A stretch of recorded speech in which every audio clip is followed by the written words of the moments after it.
of July, 1775, General George Washington assumed command of the American armies. As active resistance spread, the royal government collapsed, and the Patriots, or Whigs, took over, setting up their own provincial assemblies. Royal governors from New Hampshire to Georgia fled to the safety of the British Navy. A large British naval and military force attacked Charleston, South Carolina. About the same time, surprised Chickasaw and Chote find visitors the Shawnees, Delawares, and Mohawks calling for combined action against the white man. The Northerners carried with them the war belt, 9 feet long, 6 inches wide, made of purple wampum, and covered with vermilion. They had a talk, and a Shawnee offered the war belt to Dragging Canoe. He then passed it to the Raven, who then chanted the war song. One by one, young warriors eager for blood spillage passed the belt, inciting on every border Cherokee warriors to pick up the tomahawk, the scalping knife, the faggot, meting out death and destruction.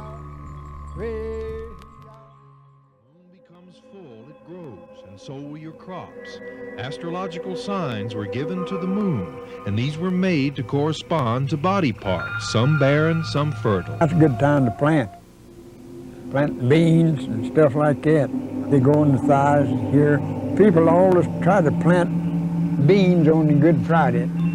Don't put nothing out when the sun's in the boughs. You do. Most times it rots. I was planting their corn on the old moon, and seeing right on down here now, but here's the last quarter right there. That's starting on the old moon. And here's a new moon again down here on this 19th. And the new of the moon, you see, it ain't like the old moon. You plant stuff on the new of the moon, and I reckon it grows so fast it don't take time much to make good roots like it do and plant on the old moon. Now, there's no man used to live around. Jerry Brooks lived around here, and I don't know how many times I said, Jerry, when did you plant that corn? I don't know, he says. I don't ever. I said, don't you go by the sign? I says, on over the moon, I says, he won't grow up sky high. Best time to prune trees is and signs is new of the moon. See the saps done. I used to graft a whole lot. That's when I used to graft. And another thing, when covering a building, we'd always cover a building when the sign is on the old the moon, on account of boards lay down. And if you covered the building on the new of the moon, they'd turn up. There's something to them signs. I know. I've seen it tried it myself the other way. He is a good farmer. His methods work, but they may work if he did not plant with the signs. You see, I have no way of knowing. Well, I believe that on account it's in the Bible. To everything there is a season.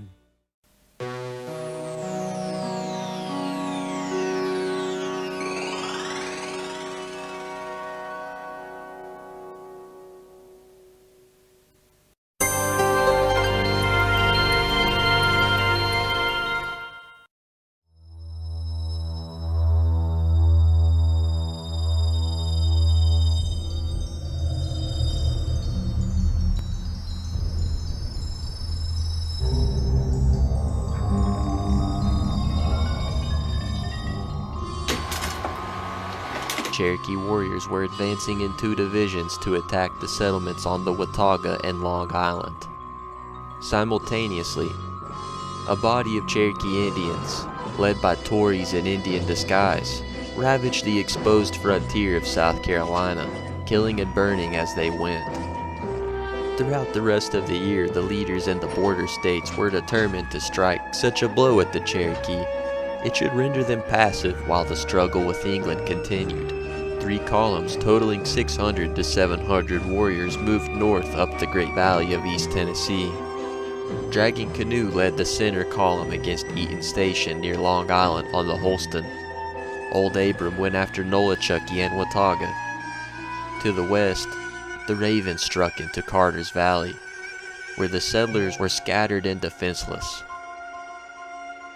Old Abrams unsuccessfully sieged Fort Watauga in his attack on the Watauga people, and Dragging Canoe, the head man at Mealoco, was assaulting near Heaton Station on the Great Island in the Holston River the same time as Cherokee Indians of the upper and middle towns, with the help of Tories and Creek Indians ravaging the South Carolina and Georgia settlements. Nanyehi, niece of Atacolacola, warned local traders, allowing the white settlers to get prepared and repulse the attacks. The forces were gathered together at Heaton Station, located on the lower slope of Eden's or Chestnut Ridge, probably in the vicinity of where the Holston substation of the Kingsport Utilities now stands. This station was not a fort, but as the additional soldiers and refugees came trooping in, it was fortified by a stockade of logs and rails, hastily thrown up. A small garrison of soldiers was already stationed there, having been ordered to that point by Colonel William Preston to protect the frontier. Now, a call for help having been sent out, other companies of soldiers arrived, the total numbering about 170 fighting men. This garrison, having had time to make but very hasty and inadequate arrangements for the defense, was notified by its scouts that a band of 700 picked Indian warriors led by Dragging Canoe, one of the most cruel and warlike of the Indian chiefs, was approaching in the vicinity of Long Island. A council of war was held. Although the white men were several times outnumbered by the Indians, they might reasonably expect to hold their fortification against the enemy. The settlers will lose 4 men, the Indians 13. On the other hand, it was likely that the Indians, seeing the strength of their position in the stockade, would not attack them, but instead, as the Cherokee retreat, they will attack outlying settlements to massacre and torture 18 unfortunate settlers in the valleys of Reedy Creek and the Holston River who had not sought shelter at Heaton Station. Most inhabitants of Holston, Watauga, and Nolichucky were already carted to older and safer settlements in Virginia, and were tipped off by the Cherokee's beloved woman named Nanyehi, who helped them escape the wrath of her cousin, then war chief of Cherokee, Dragging Canoe, the newfound foe of the settlers. Consequently, it was decided to sally forth from the improvised fortress and meet the invading savages in the open. In accordance with this decision, they marched out of the stockade on August 20th and proceeded down the river to the island flats. There they met an advance guard of some 20 Indians and fired into them. These turned and fled, with no evidence that the main body of the enemy was near. As it was now late in the afternoon, it was decided there was little chance of engaging the Indians that day, and that it was best to return to the stockade. After traveling the distance of about a mile on the return trip to the fortress, they were notified by their rear guard that the entire Indian force was closing in on them from behind, already formed in battle line. The whites hurriedly got into line and prepared for battle, not without some confusion, however, as the attack was wholly unexpected. There followed the Battle of Island Flats, the most merciless Indian battle ever fought on Kingsport soil, lasting but about 10 minutes. It was fierce and determined, and was marked by many instances of individual heroism. The result was that the Indians, though in superior forces, were completely routed. The scalps of 18 savages were taken, as the white men had evidently readily adopted the savage fashion of taking scalps, and may have even had known peoples or had family that were scalped. And it was later learned that a total of about 40 Indians were either slain outright or mortally wounded. A white man named N. Logan has been preserved. He was shot through the back of the neck with an arrow. The Battle of Heaton Station was fought on just about the spot where the business section of Kingsport now stands. This was one of the most decisive victories for the whites in the history of border warfare. On the flats about the old dye plant at Kingsport, there are to be found many Indian arrowheads and an occasional tomahawk. Nanyehi is a celebrated native by Kingsport locals and was married to Irish trader Bryant Ward. In 1774, she was recognized as the Cherokee beloved woman of Sugartown. Nancy Ward, as she became known to English speakers, was the only leader who had the authority to spare captives. In 1776, following a Cherokee attack on the Fort Watauga settlement on the Watauga River, at present-day Elizabethton, Tennessee, she saved settler Lydia Russell Bean. Nanyehi was among the first Cherokee to own African-American slaves. Having fought for peace between the Cherokee tribes and other tribes, she knew the colonists were here to stay, and her experience gave her wisdom to believe the only way for the Cherokee to survive would be to live in harmony. Instinctively tactful, when she was born, a white wolf was there, white representing peace. Her cousin was the fierce Dragging Canoe. Dragging Canoe was responsible for the Battle of Island Flats, the first battle of the Revolution west of the mountains, and was the son of a Cherokee beloved man, Atakulakula, Little Carpenter, a much more peaceful leader that Nancy Ward looked up to as her great wise uncle. Dragging Canoe thought he learned from his interpreted father's mistakes, though, and probably grew up hearing disapproval against him from the younger warriors. His idea was that the only way for the Cherokee to survive was to kill all white men. The British supported Dragging Canoe's war against the settlers and supplied Chickasaw with weapons. The Indians hurt under the defeat at Kingsport and planned revenge. They threatened a general war of reprisals throughout the Cherokee Nation.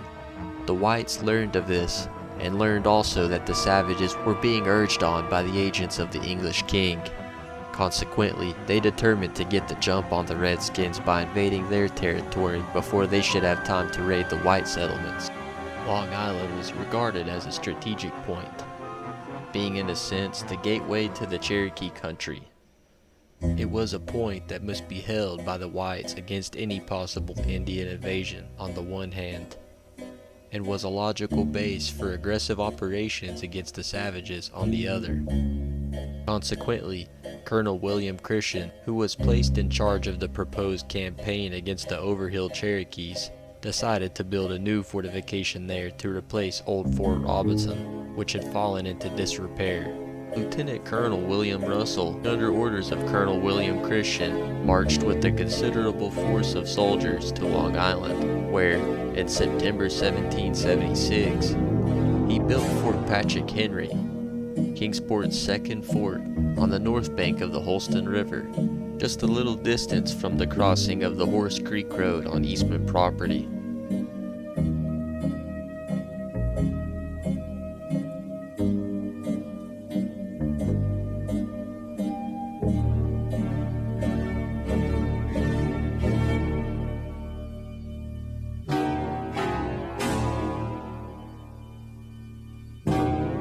For 30 years, the Creeks and the Cherokee fought many bloody skirmishes over prized hunting grounds. During one of these encounters, the Cherokees were taking a fierce beating when the leader of their war party was killed. Nanyehi, the 17-year-old wife, took up his gun and joined the battle. Inspired by her courage, the retreating Cherokee turned and routed the enemy. Victory was so complete that the Creeks abandoned the disputed land. For her valor in combat, Nanyehi was made a beloved woman. She married a white fur trader and took the name of Nancy Ward.